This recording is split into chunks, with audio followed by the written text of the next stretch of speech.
திருச்செந்தூரில் சூரசம்ஹாரத்தின் போது பக்தர்களுக்கு பானகம் கொடுப்பாங்க. அந்த பானகம் எப்படி செய்கிறதுன்னு பார்த்துடலாமா? அதுக்கு ஒரு பாத்திரத்தில் 3 கப் தண்ணி எடுத்துக்கோங்க. எதில் தண்ணி எடுத்தோமோ அதே கப்பில் 3/4 கப் அளவுக்கு வெல்லம் சேர்த்துக்கலாம். 1/4 ஸ்பூன் சுக்கு, 1/4 ஸ்பூன் ஏலக்காய் தூளும் இது கூட சேர்த்துக்கலாம். நான் சுக்கு இல்லாததுனால நான் இஞ்சி சேர்த்துருக்கேன். நீங்கள் சுக்கு சேர்த்துக்கோங்க. ஒரு 1/4 டம்ளர் அளவுக்கு புளி நல்லா கரைச்சி அந்த புளி கரைசலும் இது கூட சேர்த்துக்கலாம். ஒரு பெரிய சைஸ் லெமன் எடுத்து அதோட ஜூஸும் இது கூட சேர்த்துக்கலாம்.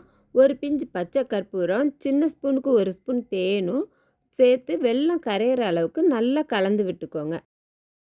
வெல்லம் நல்லா கரைஞ்சதும் வேற ஒரு பாத்திரத்தில் இதை வடிகட்டி எடுத்துக்கோங்க. இதே அளவுப்படி நீங்களும் செஞ்சு பாருங்கள். கோயிலில் கொடுக்குற பானகத்தோட டேஸ்ட்டு அப்படியே இருக்கும். நீங்களும் செஞ்சு பார்த்துட்டு எப்படி இருக்குன்னு சொல்லி எனக்கு கமெண்ட் பண்ணுங்கள்.